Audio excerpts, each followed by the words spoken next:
चलिए आप यहाँ पर देखें। तो सबसे पहले हम यहाँ पर अपने इस प्रोग्राम को स्टार्ट कर देते हैं वैसे ही VS कोड में। हाँ,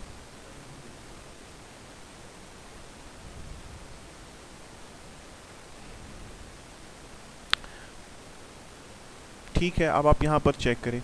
वेल आई थिंक ये नहीं है हमारा प्रोजेक्ट, हमने कुछ और नाम रखा था उसका। नहीं नहीं, एक्चुअली मैंने उसका नाम जो है ना पहले रखा था, उसका कुछ क्लास मैंने नाम रखा था, रिएक्ट टेस्ट। ओके, हाँ ये दिस वन, ठीक है, रेस्ट API यूजिंग एक्सप्रेस। तो this was the first project. तो इसी में आप देखेंगे आज हम थोड़ी सी एक्सटेंशंस और करेंगे, ठीक है। आपको स्क्रीन दिख रही है? ठीक है। अब आप चेक करें यहाँ पर हमने कल इसमें कनेक्शन जो है कनेक्ट DB भी किया था, हमने डेटाबेस भी कनेक्ट की थी। लेकिन आज हम थोड़ा सा पहले मॉडल्स के बारे में बात करेंगे। जो हमारे मॉडल्स हैं ना यहाँ पर, ठीक है, हम इनके बारे में बात करेंगे। तो मैंने कल भी कहा था कि जो ये मॉडल्स होते हैं ये असल में इनको हम बोलते हैं मंगूज स्कीमास। क्या बोलते हैं? ठीक है, या हम इसको शॉर्ट में बोल सकते हैं कि that it's actually data structure, ठीक है। या आप यहाँ पर डिफाइन कर रहे हो कि दैट आप यूज़र से कौन कौन सा डेटा लोगे, ठीक है। तो यूज़र से हम यूज़र नेम ले रहे हैं, ईमेल ले रहे हैं, पासवर्ड ले रहे हैं, ठीक है। तो बाद में जो है ना इसमें और भी चेंजेस आ सकती हैं। लाइक कल को मुझे लगेगा कि ठीक है मैं यूज़र से प्रोफाइल पिक ले सकता हूँ, ठीक है। तो मान लो प्रोफाइल हम ले सकते हैं, प्रोफाइल पिक, ठीक है, प्रोफाइल पिक स्ट्रिंग, ठीक है। तो हम प्रोफाइल, अब आप बोलेंगे कि प्रोफाइल पिक स्ट्रिंग कैसे होगा? तो हम प्रोफाइल पिक नहीं असल में लेंगे, हम असल में क्या लेंगे? प्रोफाइल पिक का URL। तो ठीक है ना, तो वो हम डेटाबेस में सेव रख सकते हैं। तो प्रोफाइल पिक का URL, इसी तरह से कल को आप इसमें और भी कुछ चीज़ें ले सकते हो, ठीक है। जैसे कि कार्ट हो सकता है, इनकेस अगर हम ई-कॉमर्स वेबसाइट बना रहे होंगे, या रिव्यूज़ हो सकता है, या सोशल मीडिया वेबसाइट अगर आप बना रहे होंगे तो उसमें हो सकता है लाइक्ड पोस्ट, है ना, या कुछ और लाइक्स कमेंट्स कुछ भी। लेकिन ये आप याद रखना वो सारा कुछ हम किस में बनाते हैं? वो हम यूज़र स्कीमा के अंदर ही बनाते हैं, ठीक है। तो अब मुझे एक बात बताओ, अगर हम एक यूज़र से बहुत सारा डेटा ले रहे होंगे, like user name, email, password, profile pic, URL, तो ये किस तरह से मतलब एक्सपैंड होगा? मतलब ये जो ये ऑब्जेक्ट है ये वर्टिकली एक्सपैंड होगा या हॉरिजेंटली एक्सपैंड होगा? ये वर्टिकली एक्सपैंड होगा। इसीलिए हम बोलते हैं कि जो ये MongoDB होती है, ये जो नॉन रिलेशनल डेटाबेसेस होते हैं, ये हमेशा वर्टिकली एक्सपैंड होते हैं, ठीक है। जब भी आप इसमें ज़्यादा चीज़ें किससे ले लोगे? यूज़र से, तो आप देखोगे कि वर्टिकली एक्सपैंड होगा। जबकि अगर हम SQL में देखें, ठीक है, अगर SQL में देखें, मान लो आप किसी पर्टिकुलर यूज़र से कुछ और डेटा भी लेना चाहते हो, लाइक आपने उससे यूज़र नेम ले लिया, ईमेल ले लिया, उसमें क्या होते हैं? उसमें कॉलम्स होते हैं। तो उसमें अगर आप ज़्यादा डेटा लोगे तो क्या इंक्रीज़ होंगे? कॉलम्स इंक्रीज़ होंगे।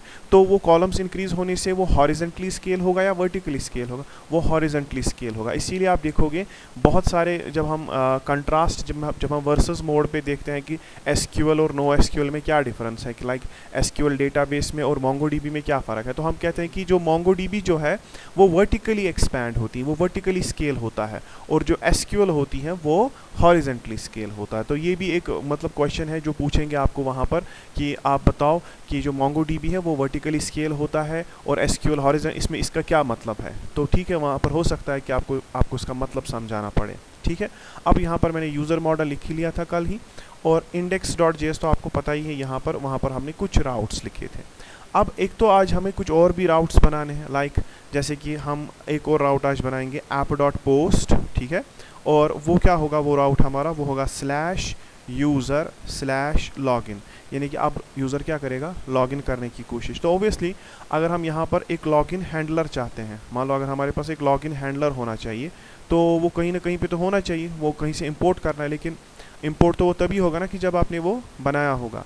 तो हम क्या करेंगे, एक लगे हाथों सबसे पहले, ठीक है, रजिस्टर हैंडलर के बाद हम यहाँ पर इसी फाइल में एक और हैंडलर बनाते हैं जिसका नाम होगा लॉगिन हैंडलर, ठीक है। लॉगिन हैंडलर हम बनाएंगे, ठीक है।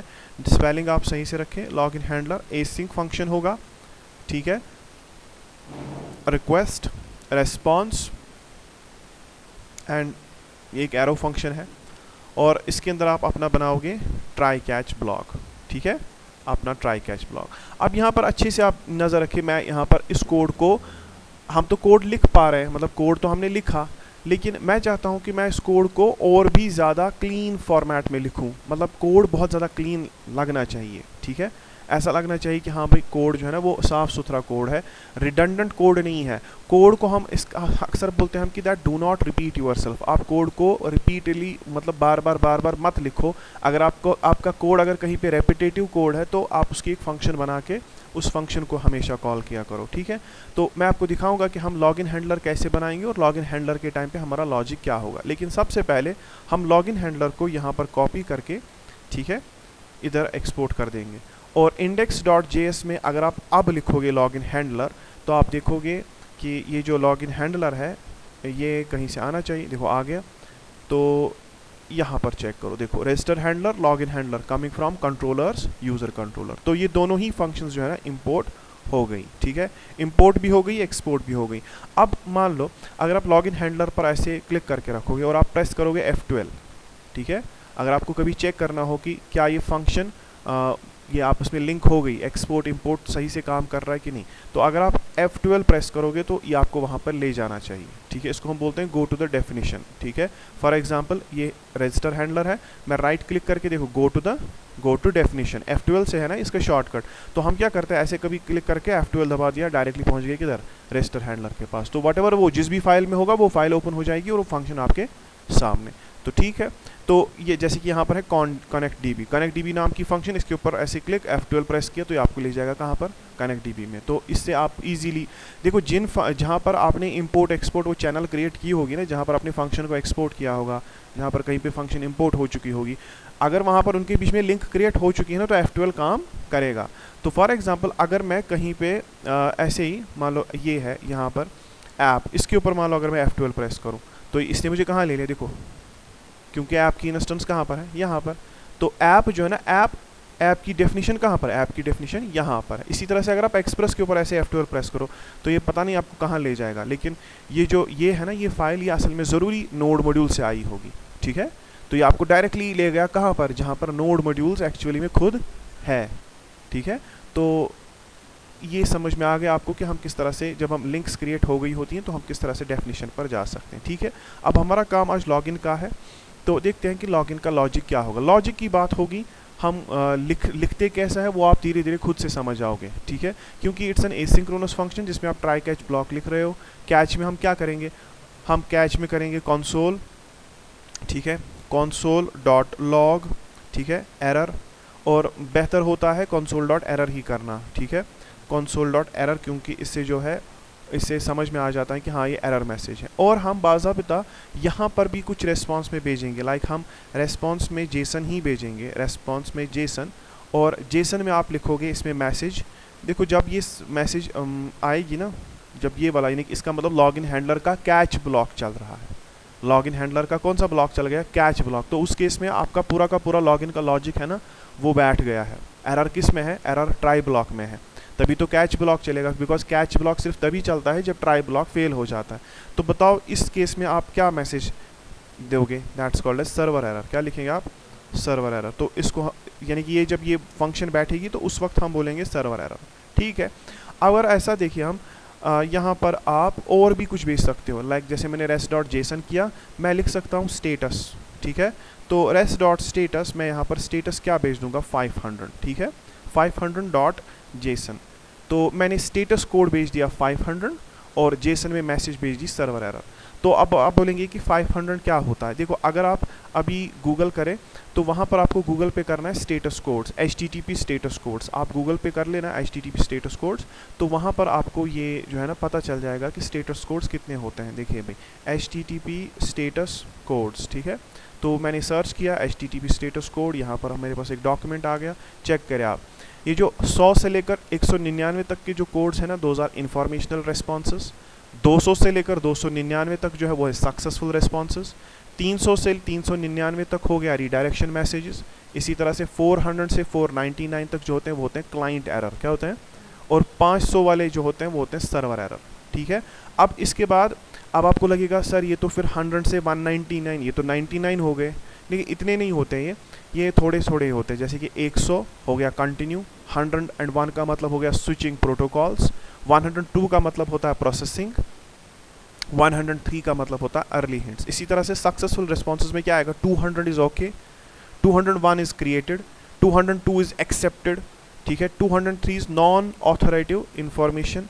इसी तरह से नो कंटेंट रीसेट कंट्रोल, तो देखो 207, 208, 226। इसी तरह से रीडायरेक्शन की अब चेक करो आप, जो मैंने 500 लिखा, हम 500 के बारे में बात करेंगे, वो 500 का मतलब ही होता है सर्वर एरर, ठीक है।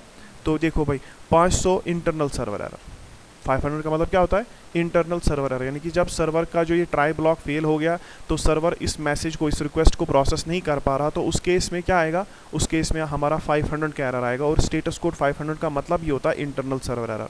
और बताओ 404 का मतलब क्या होता है, ये तो आपने बहुत सब लोगों ने देखा, उसका मतलब हाँ, सर्वर नॉट फाउंड, ठीक है। तो नॉट फाउंड, सर्वर ही नहीं, सर्वर पे वो पेजेस नहीं मिलता, तो नॉट फाउंड। इसी तरह से 403 का मतलब होता है फॉरबिडन, 402 का मतलब होता है पेमेंट रिक्वायर्ड, 401 हो गया अनऑथराइज्ड एंड 400 हो गया बैड रिक्वेस्ट।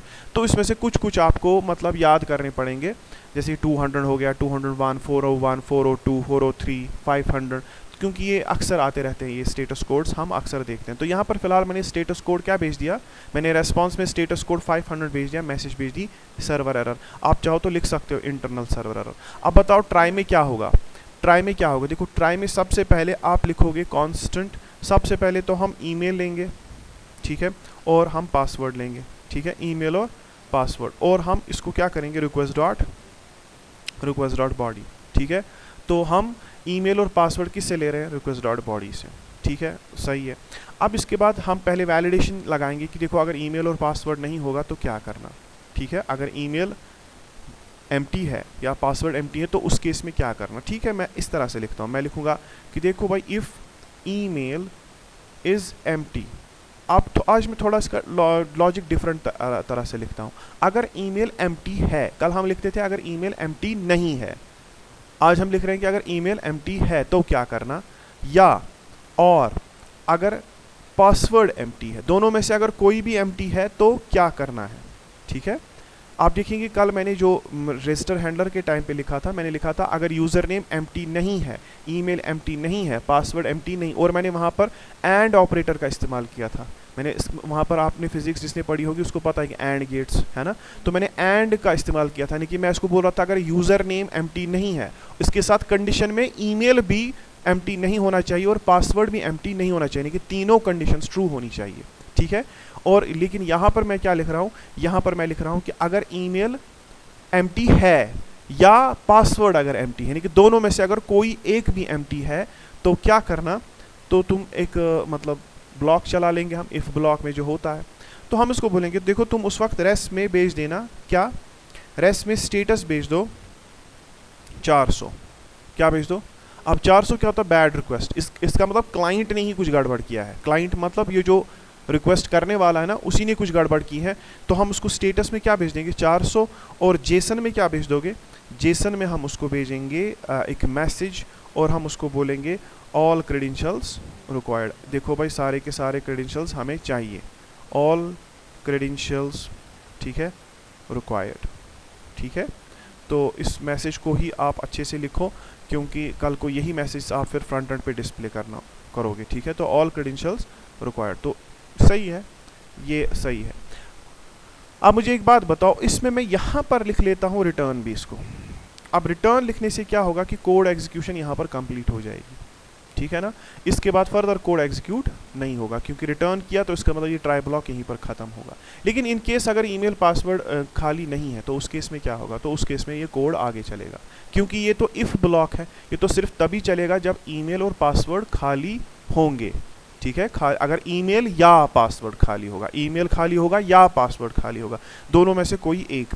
तो यहाँ पर मैंने और ऑपरेटर का इस्तेमाल किया था, वहाँ पर मैंने एंड का इस्तेमाल किया था, ठीक है। अब बताओ आगे क्या करोगे, अगर ईमेल पासवर्ड खाली नहीं है तो सबसे पहले मैं एक यूज़र को ढूंढूंगा, ठीक है। मैं लिखूंगा constant user is equal to await, ठीक है। और किस यूज़र में आप इसको ढूंढेंगे, ये मॉडल वाला यूज़र। देखो ये वाला यूज़र जो है ना, ये जो कांस्टेंट यूज़र मैंने यहाँ पर बनाया, this is a local variable, ये मैं कांस्टेंट करके एक यूज़र वेरिएबल बना रहा हूँ।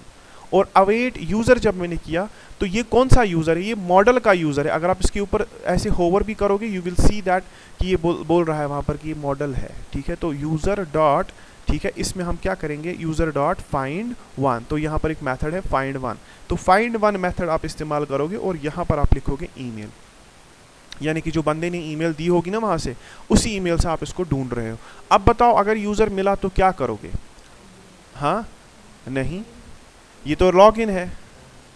अगर यूज़र है तो आप उसका पासवर्ड चेक करोगे, और अगर यूज़र नहीं है तो उस केस में आप बोलोगे कि यूज़र नॉट फाउंड, तो आप फिर उसको साइन अप पर भेज दोगे, ठीक है ना। तो इसका थोड़ा उल्टा होता है, वहाँ पर अगर हम यूज़र को ढूंढ लेते हैं तो हम बोलते हैं यूज़र ऑलरेडी एग्जिस्ट, लेकिन अगर यहाँ पर यूज़र नहीं हुआ उस केस में हम उसको बोलेंगे कि यूज़र डज नॉट एग्जिस्ट। तो ठीक है, अब हम क्या लिखेंगे, अगर यूज़र नहीं है, इफ़, उल्टा लिखूंगा मैं, इफ़ नॉट यूज़र, अगर यूज़र नहीं है तो उस केस में क्या लिखोगे, उस केस में हम फिर से रिटर्न कर देंगे कुछ। अगर यूज़र नहीं है तो हम फिर से रिटर्न कर देंगे रिटर्न रेस स्टेटस 400, क्योंकि ये भी क्लाइंट साइड एरर ही है, ये भी बैड रिक्वेस्ट है। और हम यहाँ पे लिखेंगे सिंपली यूज़र नॉट फाउंड, क्या लिखेंगे। तो इस तरह से कोड लिखना थोड़ा सा ज़्यादा अच्छा होता है, इससे इफ़ में इफ़ नहीं लिखना पड़ता, इसमें जो वो कॉल बैक्स नहीं बनते, इफ़ कॉल बैक्स मतलब आप इफ़ ब्लॉक के अंदर एक और ब्लॉक लिखो, उसके अंदर एक और ब्लॉक लिखो, जैसे कल मैंने रजिस्टर लिखा था, ठीक है। तो हम यहाँ पर लिखेंगे सिंपली यूज़र नॉट फाउंड, तो यूज़र नॉट फाउंड, सही है ना।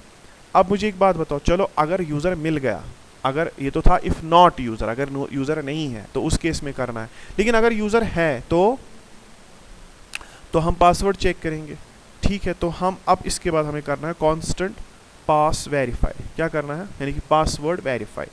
अब पासवर्ड को वेरीफाई कैसे करोगे, देखो जो डेटाबेस के अंदर जो पासवर्ड है और जो ये वाला यूज़र पासवर्ड देगा, हमें उनको कंपेयर करवाना है। तो डेटाबेस वाला पासवर्ड और इसको कंपेयर करना, तो हम क्या लिखेंगे, या हम ऐसे ही कंडीशन लिखेंगे, हमें ऐसे लिखने की ज़रूरत भी नहीं है पासवर्ड वेरीफाई, हम ऐसे लिखेंगे इफ़, ठीक है, password, if password is equal to 3 बार इज इक्वल टू, और हम लिखेंगे यूज़र डॉट पासवर्ड।